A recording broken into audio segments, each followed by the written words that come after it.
Hey everybody, it's the Brewmaster here. If this is your first time to the channel, then welcome. And to you over 8,000 pinkies out practitioners of good taste, hey, it's great to see you again. Magic is one of the most integral parts of any fantasy RPG, especially if you're rolling the likes of D&D or Pathfinder. But what if I told you that these games only scratch the surface of what Magic can be in an RPG? Well, I promise you that by the end of this video, I will have revealed not only a blueprint for how to bring 10th level Magic into your D20 or 5e compatible games, but also how to do so in a balanced, non-game breaking way. And unlike these other YouTube channels out here, and even some whole published systems, I'm not just going to give you ideas and tell you to go make it up yourself.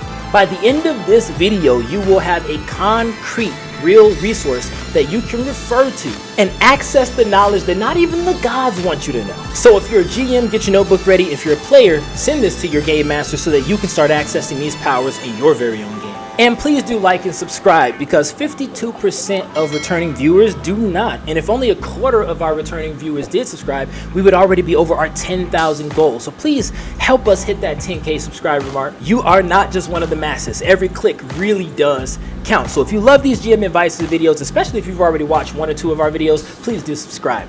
Without further ado, let's get into bringing 10th level Magic into our 5e compatible games. And the first step is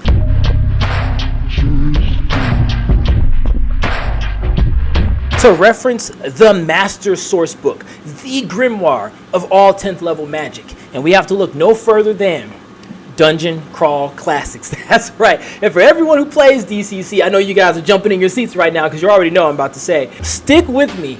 I'm gonna reveal some secrets that even you can use, so stay tuned. And if you haven't played DCC, then I can say that hands down, this is the most dynamic, most complex, most in-depth, deepest, most well thought out, dynamic, frankly just the best Magic system of any 5e D20 system type Magic. It's the king of them all. Take it from someone who runs hundreds of games as a professional and who has played the majority of the D20 games out there.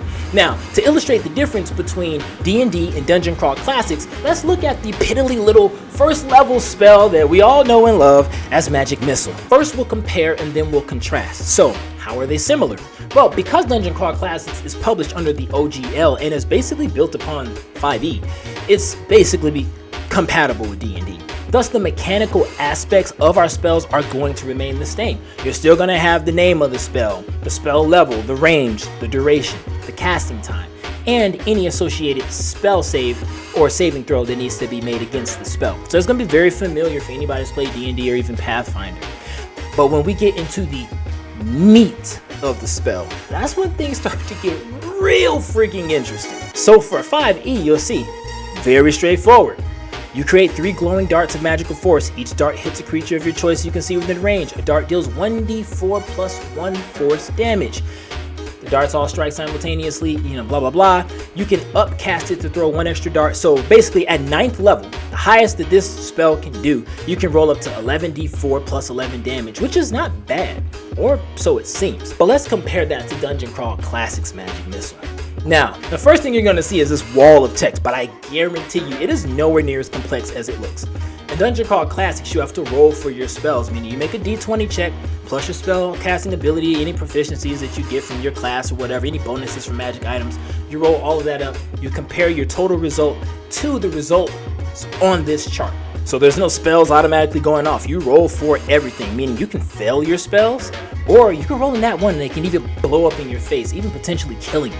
And there are so many other ins and outs and intricacies in Dungeon Crawl Classics. Reversing the casting of your spells, casting the inverse of those spells, ritual casting, adding multiple spell casters to the same spell, ritual sacrifice, material sacrifice, human sacrifice, everything that you could imagine for casting spells, this system has thought of. And so in order to actually cover it, I'm gonna have to do a whole other video, which I am gonna do. But for the sake of adding 10th level Magic to D&D or Pathfinder, let's look at the 2 last results of the Dungeon Crawl Classics version of Magic Missile. With a roll of 30, that gets us 2d6 plus 1, so 7 missiles on average that do 1d8 plus caster level, adding your literal level to the damage of the spell, so it gets stronger as you get stronger as a character. And sidebar, spells that get more powerful as your character levels up. What a novel idea. You know, it's funny, it seems like that's something that should just be that way.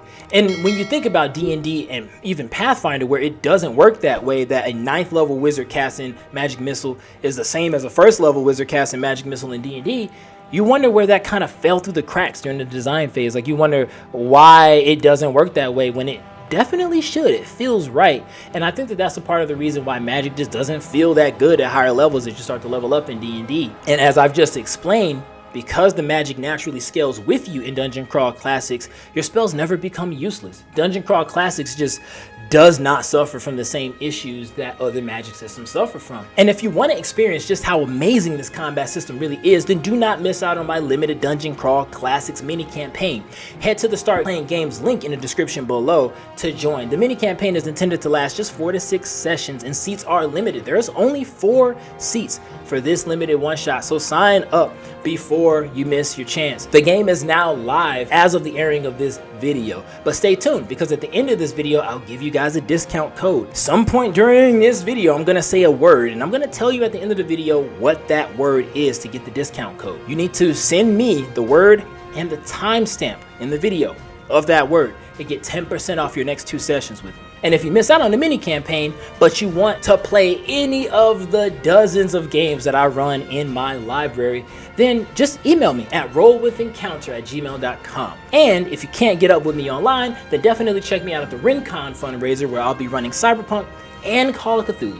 And I'll be at TusCon, and I'll be at Tucson Comic-Con, and I'll be at RinCon. So if you are in my neck of the desert, which is in the Arizona area, then please do come out. I would love to meet you. But let's get back to these spell results. If we look at the 30, on average, with a caster level of 1, then I can do 35 average damage, but it comes with a bunch of extra utility as well. Because look at this, you usually have to have line of sight to get magic missile off, but now we can even hit our target if we're looking at them through a scrying mechanism. Like, if we can see them in a crystal ball, we can still target our magic missiles. That is insane. And now they also have a 50-50 chance of ignoring magic shield, which is the only spell that is guaranteed to stop magic missile. And if we want to crank it up a notch and actually make this 10th level, then let's look at the final entry. At the height of this spell, we can deal an average of 54 damage with even more utility, because at this point we don't even have to see our target. As long as we have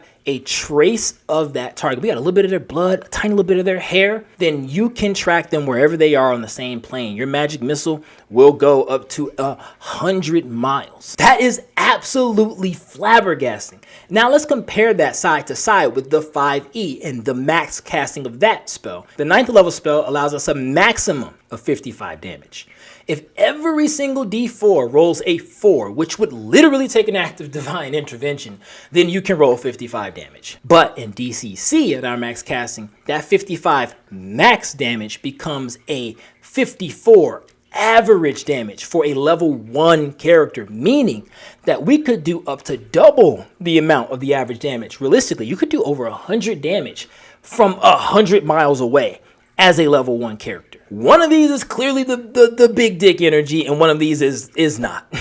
In D&D, magic missile at 9th level is like you're just throwing more rocks at your enemy, but in DCC, you're literally shooting an average of 50 points of damage from 100 miles away. It's like more like magic artillery. And if 10th magic existed in D&D, and when it did exist in the timeline in D&D, this is definitely what it would have looked like, because 10th level spells in D&D would have allowed you to do things even like space travel, intergalactic travel. The spells in DCC are just as powerful as that. Almost as powerful as the flood of positive emotions that I get when viewers watch our content and do enjoy it enough to like and subscribe. So please do hit that button and join our growing Patreon community, where I release content, tools, and tips to improve the quality of life as a game master or even as a player. For free to all patrons right now also is the Face of Pain system, a full critical chart system for D&D 5e, and my Unbounded Proficiency system, which balances out the math for high level 5e play, giving you a chance to run an actually balanced campaign from level 1 all the way up to level 20 I know, it's like a unicorn, but with this fix, you actually can do that. And again, both are free until the end of July, so please sign up and enjoy all of the other benefits that we offer our patrons. You know, a monthly loot drop, verbal shout out, and discounts on all the other services that my gaming company offers, from professional game mastering to module writing to consultation, as well as personal meetings with me a couple times a month, and even access to my patron-only campaign that I'm preparing. So if you love good games and if you want to support a company whose mission is just to bring high-quality fun to deserving players, then please do consider spending your money with us. And to all the patrons who continue to support, especially you, Rhinosaur, thank you. You all are superstars. Now, how do we actually add this 10th level magic to our games of D&D, but do so smartly? DCC is built upon 5e's, so tweaks and adjustments that we're going to need to make are going to be really minor. The spells are pretty much ready to use, honestly. If you're interested in keeping with the lore of Dungeons and Dragons, then I suggest you introduce these 10th level spells as literally lost scrolls, lost artifacts from Netheril. Maybe even attach them to a magic item or a literal artifact. The easiest way to utilize DCC spells straight from the book so that you don't even have to modify them at all is to just take the spell and attach it to a magic item, or attach it to a scroll if you only want it to be a one-time use. You might introduce a item like Karsus Wand of Magic Missile, which allows normal castings of Magic Missile so many times a day, but then maybe you choose a result from the Magic Missile chart in DCC and say, okay, once per day though, or once per week, or once per month, or however long you want it to be, you can cast this version of Magic Missile. And you don't necessarily even tell your players that it's from DCC. You just send it to them over Discord and just say the wand can do this once per day, you know? And then with that, you've introduced some 10th level magic into your game and done so in a lore friendly way. And if you desire to have more of a low magic setting, or maybe you just fear giving your players such powerful magic on a regular basis, then you might consider giving them access to the spell, showing them what the wand can do in this instance. But if they use that magic, then it burns up the wand. It expires the magic item. You can do that. Personally, I'm not a fan of that. I think if you want temporary magic, you should just do spell scrolls or potions or some other consumable.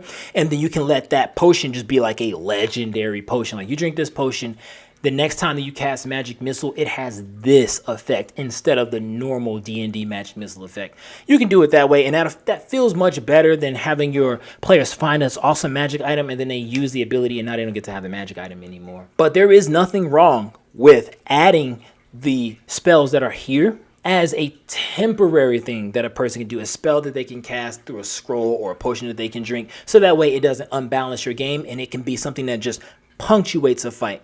They may hold on to that scroll for most of the campaign and use it against the big bad. And then it can be a campaign-defining moment. And the fact that these spells use slightly different mechanics, because they'll be using the DCC mechanics, some of these even use weird dice, which you can add into your game of D&D very easily. They won't break the game at all and are completely compatible. And that will also make that magic feel like it's from a different time, a different era, you know, a little bit more weird, a little bit more eldritch perhaps, a little bit more mysterious. And Dungeon Crawl Classics, the base book, has 120 something, 130 something spells in it. Every single one of them is just as fully fleshed out as Magic Missile. Some of them have pages and pages dedicated to their spell results. So you can really dig into this and pull some absolutely cool stuff out of here. Give your enemy spellcaster the access to cast magic like this, and then have your players come up against it and have them be like a eldritch wizard from another time. That will be something that your players talk about for the rest of their lives. If they continue to roleplay, it'll always be a story that they come back and tell.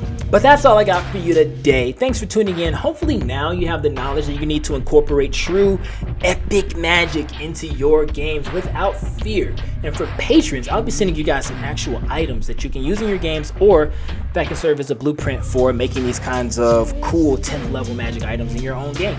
And if you watched all the way to the end, then thank you. The code word is flabbergasting. Remember, send me this word in a personal message with the timestamp after you sign up for one of my games and get 10% off your next 2 sessions. And this discount code is only good for 1 month, so make sure you always check back to future videos to find new codes. Please like and subscribe if you do like the content, dislike it if you didn't, and comment either way. Take care of yourselves and each other, and I'll see all of you in the next one. Now, if you don't mind.